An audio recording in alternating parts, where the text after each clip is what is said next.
बिस्मिल्लाहिर्रहमानिर्रहीम। अस्सलामु अलैकुम वरहमतुल्लाहि वबरकातुहू। अज़ीज़ तलबा, पिछली क्लासेस में हमने chapter number 2 structural organisation of life के मुख्तलिफ टॉपिक डिस्कस किए। तो हमने सेल से इस चैप्टर को शुरू किया था। सेल का डिटेल स्ट्रक्चर हमने पढ़ा, उसके पार्ट्स, उसमें पाए जाने वाले ऑर्गेनील्स के बारे में डिस्कशन की, और फिर उसके बाद हमने टिश्यूज़ के बारे में डिस्कशन की, और उसमें हमने animal tissues and plant tissues के बारे में डिटेल से गुफ्तगू की। तो पिछली क्लास में हमने आपको बताया था कि हम अब जो है वो ऑर्गेनाइजेशन के फाइनल स्टेप पे जा रहे हैं, यानी हम ऑर्गेनिजम्स के बारे में गुफ्तगू करेंगे। तो स्टार्ट करते हैं। जूनियर क्लासेस में आप लोगों ने पढ़ा था कि सेल्स की बुनियाद पर there are two types of organism. Number 1 unicellular organisms and number 2 multi cellular organisms. याद आया? दो तरह के ऑर्गेनिजम्स होते हैं। Number 1 unicellular organisms and number 2 multi cellular organism. The organism which are composed of only one cell और consist of only one cell are called unicellular organisms, and the organism which are made up of 2 or more than 2 cells are called multicellular organism. So today our topic is unicellular organism, और unicellular organism में भी हम एक example discuss करने जा रहे हैं, and its name is amoeba. Okay, the complete name of the organism is amoeba proteus.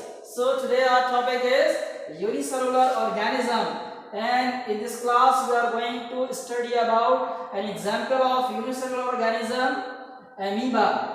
The complete name of the organism is amoeba proteus.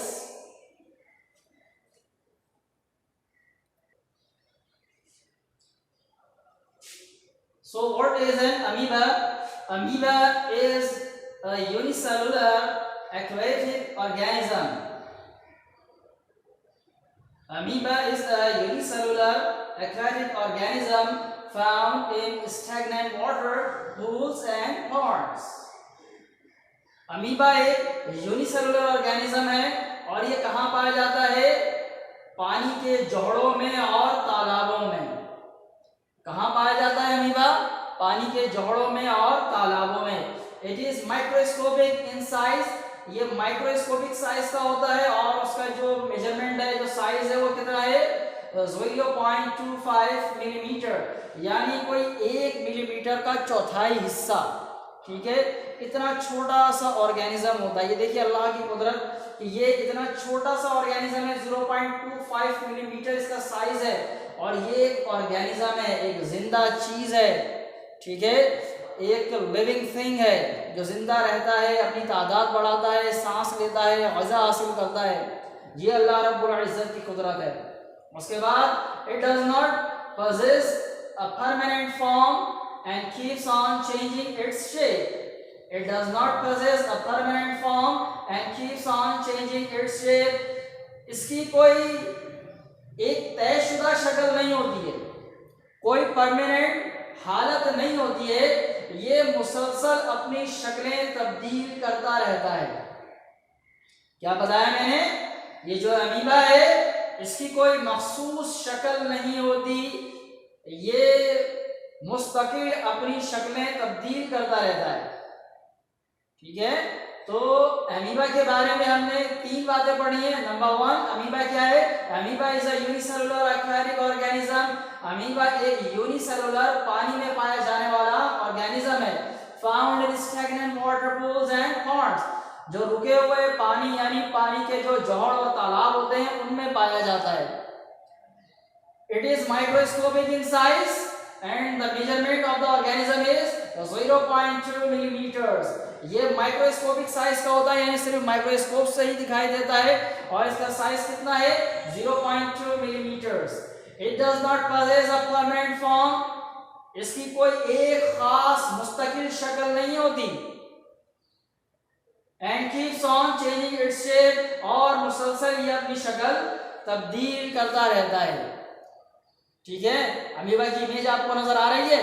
अब हम इसके बारे में डिटेल से स्टडी करते हैं कि अगर इसको माइक्रोस्कोपिकली देखा जाए तो इसका स्ट्रक्चर कैसा होता है। स्ट्रक्चर ऑफ अमीबा कैसा होता है amoeba? The nucleus and cytoplasm are surrounded by cell membrane. जैसे बाकी तमाम सेल में होता है कि न्यूक्लियस और साइटोप्लाज्म के बाहर एक सेल मेम्ब्रेन होती है, नजर आ रही है सेल मेम्ब्रेन, तो ये एक सेल से मेम्ब्रेन से पूरा घिरा हुआ होता है और ये सेल मेम्ब्रेन इसकी प्रोटेक्शन करती है, हिफाजत करती है। उसके बाद cytoplasm is differentiated into two parts. इसका जो साइटोप्लाज्म होता है उसको दो पार्ट्स में डिवाइड किया जाता है। Number 1 ectoplasm and number 2 endoplasm. ठीक है, साइटोप्लाज्म को कितने हिस्सों में डिवाइड किया जाता है? 2 पार्ट्स में। Number 1 ectoplasm and number 2 endoplasm. Ectoplasm कहाँ होता है और कैसा होता है? Outer clear portion.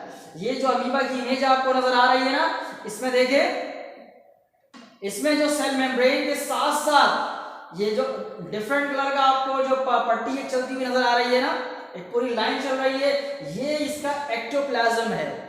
थोड़ी मिकदार में होता है, मिकदार में कम होता है, क्लियर होता है यानी ट्रांसपेरेंट होता है। ठीक है, और ये सेल मेम्ब्रेन के साथ साथ ही मौजूद होता है। बस क्या बताया मैंने एक्टोप्लाज्म के बारे में?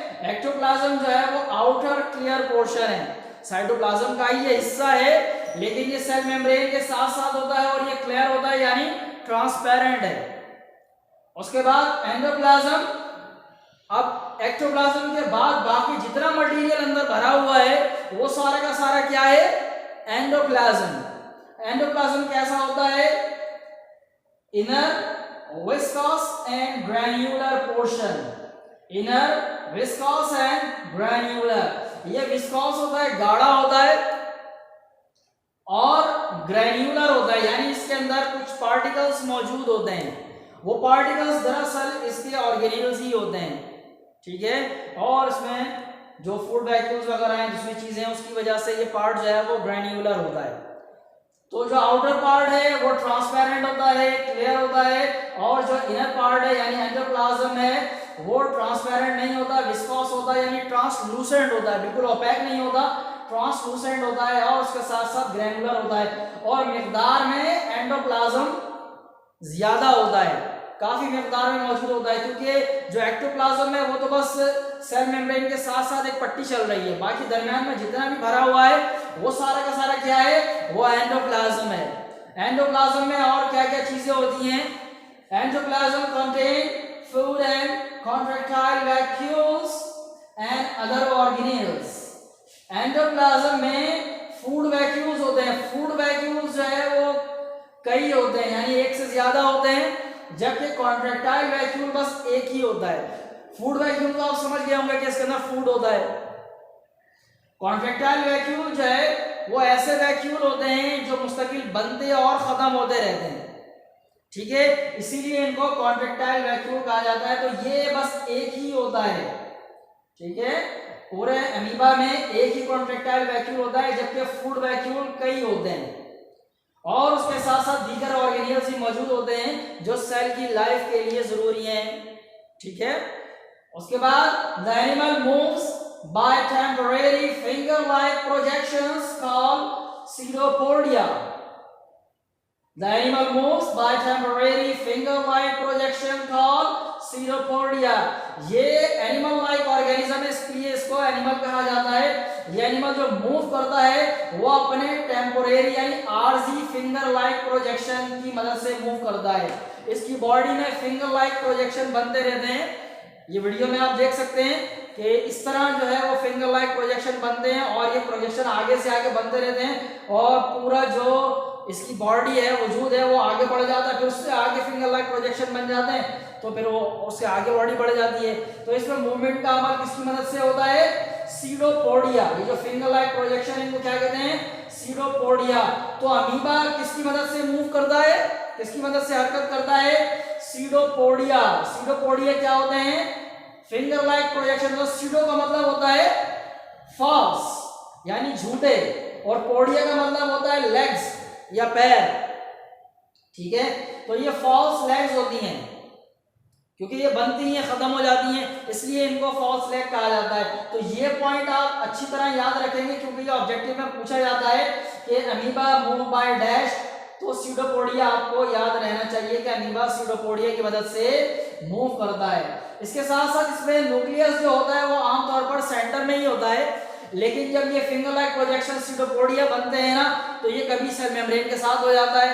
ये बिल्कुल अपनी स्टैग्नेंट हालत में हो, नॉर्मल हालत में हो तो न्यूक्लियस दरमियान में होता है, लेकिन जब ये मूव कर रहा होता है अमीबा सीडोपोडिया बन रहे होते हैं, तब जो है वो न्यूक्लियस कहीं सेल मेम्ब्रेन के करीब करीब होता है, लेकिन आमतौर पर कहाँ पाया जाता है, सेंटर में। तो आज की क्लास में हमने यूनिसेलुलर ऑर्गेनिज्म को डिस्कस किया और उसमें अमीबा का स्ट्रक्चर और अमीबा के बारे में हमने गुफ्तगू की। अब इसको एक बार जो है वो समराइज कर लेते हैं। तो आज की क्लास में हमने क्या पढ़ा? आज की क्लास में हमने यूनिसेलुलर ऑर्गेनिज्म के बारे में पढ़ा, यानी ऐसे ऑर्गेनिज्म जो एक सेल पर मुश्तमिल होते हैं, और उसमें हमने कौन सी एग्जाम्पल को डिस्कस किया? अमीबा को। अमीबा क्या होता है? Amoeba is a unicellular aquatic organism. Amoeba एक सिंगल सेल वाला पानी में रहने वाला ऑर्गेनिज्म है, found in stagnant water pools and ponds. ये पानी के जोड़ों और तालाबों में पाया जाता है। It is microscopic in size, ये माइक्रोस्कोपिक साइज का होता है। क्या साइज होता है इसका? 0.25 millimetres. It does not possess a permanent form, इसकी कोई मुस्तकिल हालत नहीं होती है। And keeps on changing its shape, और इसकी शक्ल मुस्तकिल बदलती रहती है। उसके बाद हमने अमीबा का स्ट्रक्चर डिस्कस किया। अमीबा का स्ट्रक्चर में क्या होता है? इसमें न्यूक्लियस है, साइटोप्लाज्म है, और उसके बाहर एक अदद सेल मेम्ब्रेन मौजूद है जो इसकी हिफाजत करती है।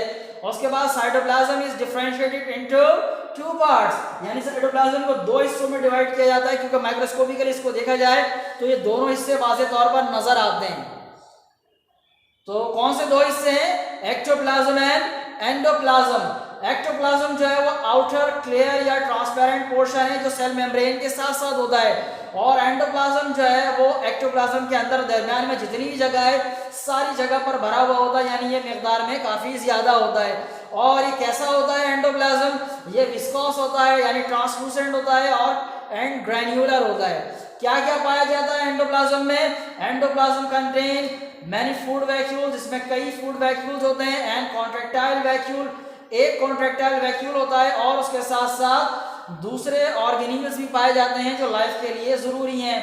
The animal moves bye temporary finger like projection, ये जो एनिमल है अमीबा, ये फिंगर लाइक प्रोजेक्शन की मदद से मूव करता है, और उनका क्या नाम है? सीडोपोडिया। तो आज की क्लास में हमने क्या डिस्कस किया भाई? यूनिसेलुलर ऑर्गेनिज्म, और इसमें हमने कौन सी मिसाल के बारे में गुफ्तगू की? अमीबा के बारे में। तो इस टॉपिक को आपने 2 मरतबा कम से कम देखना है और इन पॉइंट्स को याद करना है। अमीबा इस चैप्टर में भी है और आगे भी इसका वास्ता बढ़ेगा आपसे, और उसके साथ साथ इंपॉर्टेंस के हवाले से अमीबा भी आप चैप्टर नंबर 2 में पढ़ लें, आगे भी अमीबा के बारे में गुफ्तगू होगी 2-3 मरतबा, और उसके साथ साथ अमीबा आपके प्रैक्टिकल्स में भी शामिल है। ठीक है, तो इस टॉपिक को गौर से सुनेंगे, समझेंगे, और अमीबा के बारे में खास तौर पर अमीबा के स्ट्रक्चर के बारे में जो लिखा हुआ है उसे याद करेंगे। तो इंशाल्लाह अगली क्लास में हम, अब यूनिसेलुलर ऑर्गेनिज्म के बारे में बात हो गई, एक मिसाल हमने डिस्कस कर ली है, तो अगली क्लास में हम इंशाल्लाह मल्टीसेलुलर ऑर्गेनिज्म के बारे में गुफ्तगू शुरू करेंगे। और मल्टीसेलुलर ऑर्गेनिज्म क्योंकि प्लांट भी होते हैं और एनिमल्स भी होते हैं, तो एक प्लांट का स्ट्रक्चर डिस्कस करेंगे और एक एनिमल का स्ट्रक्चर। तब तक के लिए अस्सलामु अलैकुम रहमतुल्लाहि व बरकातहू। अल्लाह हाफिज।